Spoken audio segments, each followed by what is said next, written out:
কিচ্ছা মনে পড়ে গেছে। গতবার যে মাহফিলে গেছি এসপি সাহেব, যে এই যে পান তো রয়েছে, যারা পান খায় তারা খাচ্ছে, চুনও সবাই নিয়ে খাচ্ছে। পরে আমি পান খাতে যাইয়া চুন একটু পানের গায়ে মাহাই, পানের গায়ে চুন মাখালি পরা চুনির একটা কালারে পান, তো পানের গায়ে শুকনো শুকনো পাওয়া যায়, তা চুন যে জায়গা মাখাই ওই জায়গা কালার হয়ে যাচ্ছে, লেপা হয়ে যাচ্ছে, চুনটা পানে টানতিছে না, কেমন কেমন ঘিরান আসছে। পরে না শুয়ে দিয়ে যে চুন না কোন রং হবে, পরে একজন কহা রঙের বালতিতে খানিক রং এনে তুইছে, সব পানি ওরা খাইয়ে সাফা করে ফেলেছে। সেই রং অর্ধেক খাই ফেলেছে, আমরা কেউ টেরই পাইনি। আল্লাহ আকবার। তোর আব্বার আমি এই জায়গা বসে কত যে কাশিয়ে পাল্লা দিছি, 2-3 মাস দেখিনি, মরিয়ে গেছে নি তোর বাপ? না কাকা মল্লি তো মাইকিং শুনতেন, জানা যায় যাইতেন, দোকানে আসে না তো কোথায় থাকে? বাড়ি থাকে। তোর আব্বার যে খুব কাশ ছিল, সে কাশ কি হয়েছে? আমার তো সে কাশ হিসাব দিছে না। কাকা বাড়ি থাকে, অসুস্থ, তবে কাশ সেরে গেছে, আমার কাশে না। শেষে কি ওষুধ খেয়ে সারলো? যে শেষে কোনো ওষুধই কাজ হয়নি, এমনি কাশতে কাশতে বল পায় না, সে সালাম দিছে। কাশতি কাশতি বল পায় না বলে সাড়ান দিছে। বল থাকলে আরো কিছুদিন কাশত, তো সময় হয়ে গেলে যখন বল থাকে না, এমনি কাশ ছেড়ে দিতে হয়, ঠিক না?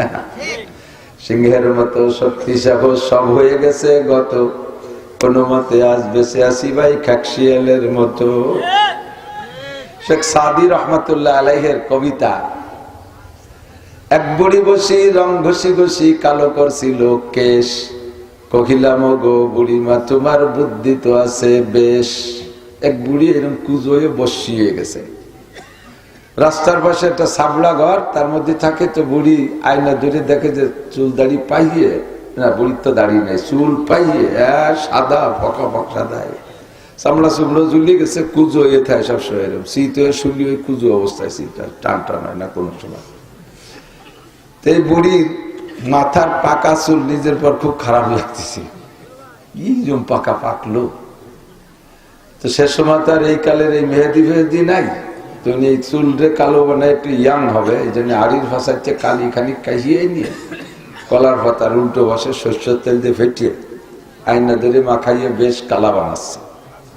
তো শেখ সাদি কবি মানুষ, ওই জায়গাতে যায়।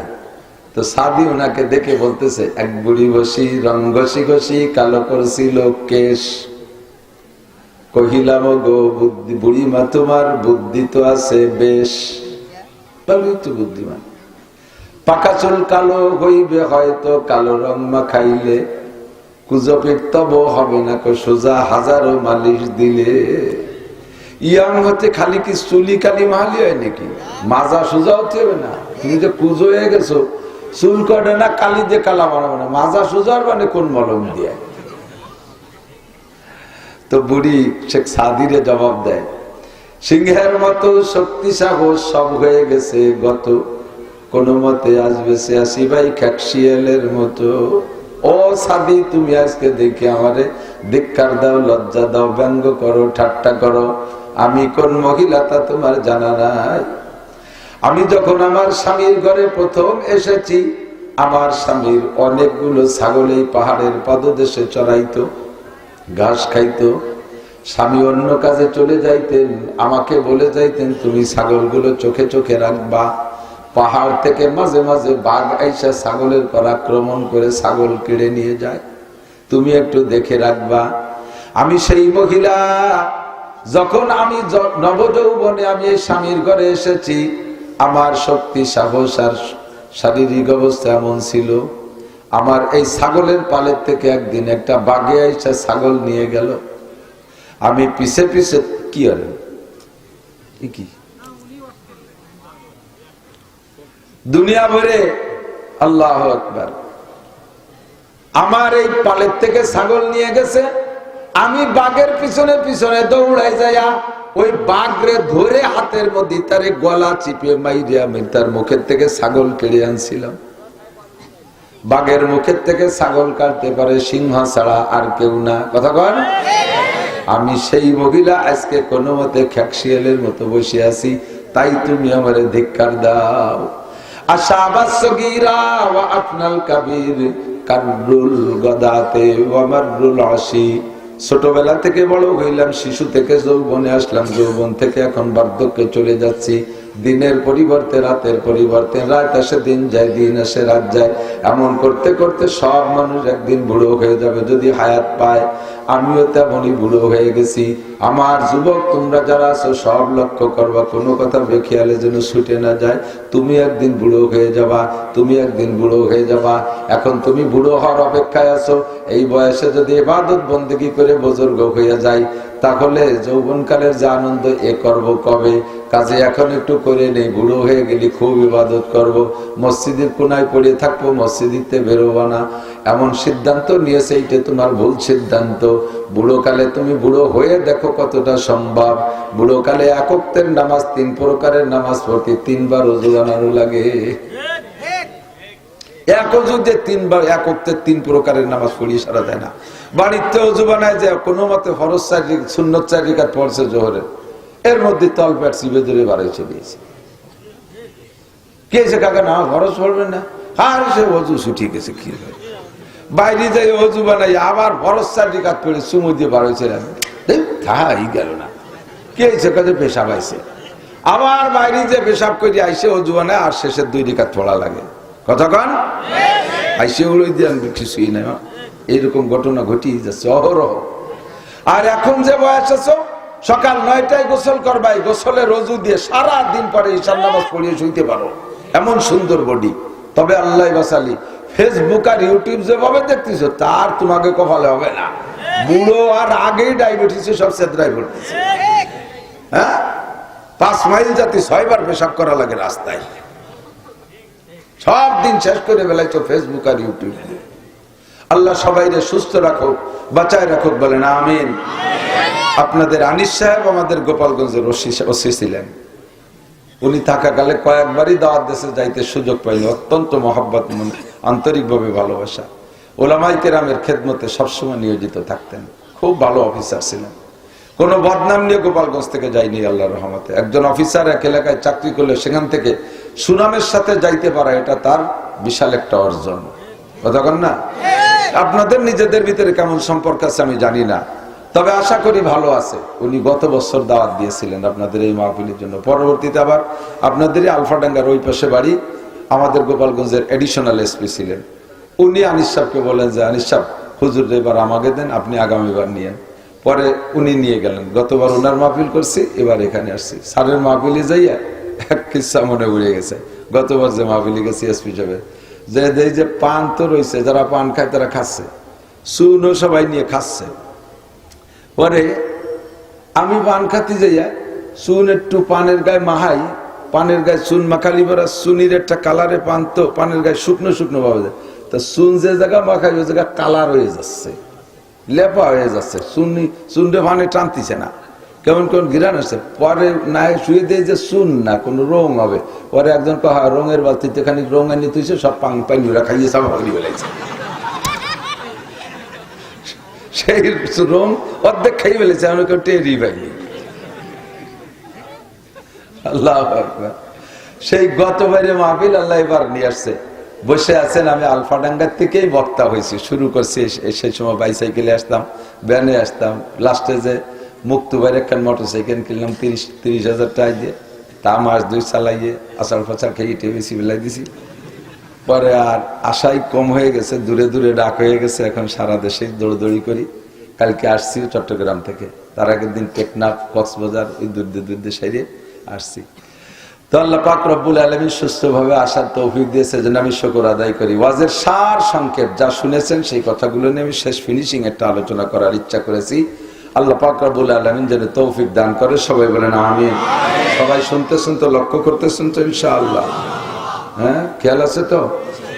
একটা তারিখ আগে মুখস্থ করে নিয়ে একটু বলেন। 31 জানুয়ারি, 1-2 ফেব্রুয়ারি 2025 নির্বাচন হবে। বিশ্ব ইজতেমা, টঙ্গীর বিশ্ব ইজতেমা। আল্লাহ পাক আমাদের সকলকে অংশগ্রহণ করার তৌফিক দান করুন। ইস্তেমার থেকে যেন 1, 2, 3টা করে চিল্লে দেওয়ার মতো মন মানসিকতা এবং শক্তি ও তৌফিক আল্লাহ সকলকে দান করুক। তাবলীগের মাধ্যমে মানুষ যেভাবে সহি দিনের সমঝ পায়, এভাবে খোলা মাঠে, এটা তো ব্ল্যাঙ্ক ফায়ার, এটার নাম ব্ল্যাঙ্ক ফায়ার বলি আমি। ফাঁকা গুলি করে না অনেক সময় ভয় দেওয়ার জন্য, এই ফাঁকা গুলির মতো ওয়াজ। আমি উপরে বইছি, ওয়াজ উপর দৌড়িয়ে চলে যাচ্ছে। আর তবলীগে যে আলো টার্গেট করে গুলি করে, আমি কুলুক কিরম ধরলেন, আমি ভাতের নেলা কিরম গালে দিলেন, অত জোরে কি জন্য, অত জোর লাগবে না, আস্তে, অত জোরে ঠিকই দরকার নেই, আস্তে আস্তে ঠিক দিলি ঠিক হবে। আল্লাহু আকবার। তো ও জায়গা যে দস্তরখান বিছালেন না কেন, হ্যাঁ, চিত হয়ে শুলেন কেন, উবুর হয়ে মসজিদে ঘুমালেন কেন? একটা একটা করে হাতে হাতে ধরে দেয় না, টার্গেটের গুলি, যেটা যেদিন ভুল ধরে দেবে ওইটা আর মরা পর্যন্ত ভুল হয় না, ঠিক কিনা?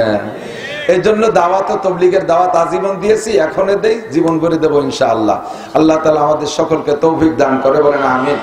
আল্লাহ রাব্বুল আলামিন মানুষকে বানানোর ইতিহাস কি আপনারা উলামায়ে কেরামের কাছ থেকে বহু শুনেছেন। আমার আলোচনার শুরুতে একটু আমি শুরুতে না বলে পারছি না, আল্লাহ পাক মানুষকে বানাইছেন নিজ হাতে, বলেন সুবহানাল্লাহ। যত সৃষ্টি করেছেন আল্লাহ তাআলা, কোন সৃষ্টি বানাইতে আল্লাহ তাআলা হাত দেয় নাই।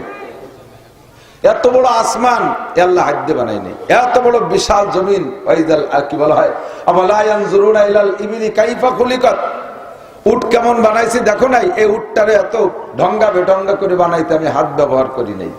ওয়াইলাল জিবালি কাইফা নুসিবাত, যে দেখো পাহাড় পর্বতমালা, কি বিশাল পাহাড়, এক কদম এক কুদাল মাটি আমি কেউ রেদে কাটাই নেই, একখান পাথর আমি কেউ রেদে ধরাই নেই। ওই বিশাল পর্বতমালা আমি কিভাবে বানাইছি, সবকিছু কত সুন্দর বানাইছি।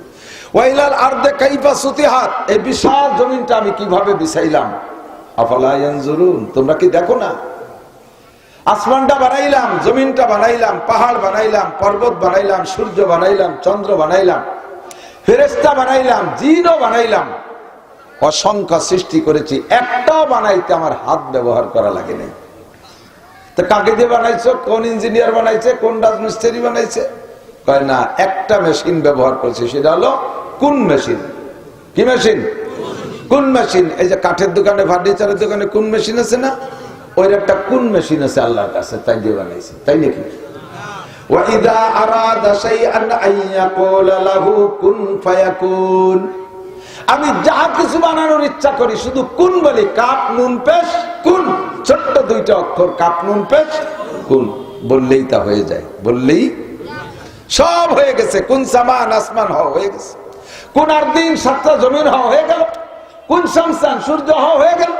কোন কমার, চাঁদ হওয়া হয়ে গেল। কোন মালাইকা, ফেরেশতা হও, সব হয়ে গেল। কোন জিন্নাত, জিন হও, তাও এভাবে কোন শব্দ দিয়ে বানাইছি, কিছু বানাইতে হাত ব্যবহার করি।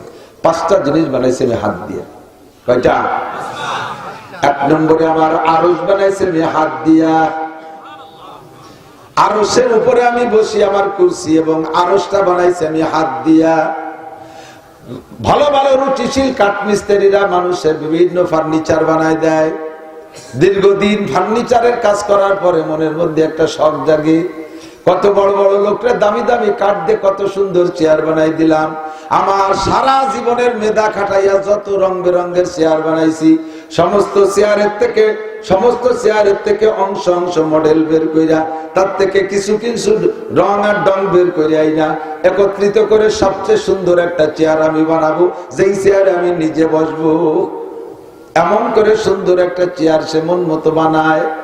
আল্লাহ পাক রব্বুল আলামিন বলেন, অসংখ্য চেয়ার দুনিয়ায় হবে, আমার সৃষ্টি মানব জাতি তার উপরে বসবা, আমি আল্লাহ পাক নিজে একটা চেয়ারে বসবো।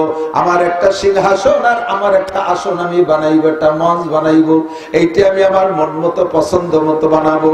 এইটা বানাইতে আল্লাহ কোন শব্দ ব্যবহার না করে নিজ হাতে আল্লাহ পাকের আরশ কুরসি তৈরি করেছে। 2 নম্বরে আল্লাহ পাক 8টা জান্নাতের মধ্যে জান্নাতে আদম নামে একটা জান্নাত আছে, এই জান্নাতটার ভিতরে সব কারুকার্য আল্লাহ পাক নিজ হাতে তৈরি করেছেন। আল্লাহ পাক রব্বুল আলামিন 3 নম্বর সৃষ্টি করেছেন, নিজ হাতে বানাইছেন কলম। যেই কলম দিয়ে 104 খানা আসমানি কিতাব লৌহে মাহফুজের মধ্যে লিখে রাখছি, যেই কলম দিয়ে আল্লাহ তাআলা জিন ও ইনসানের তাকদীর আর ভাগ্য লেখে, কলমটা আল্লাহ পাকের বড় পছন্দের।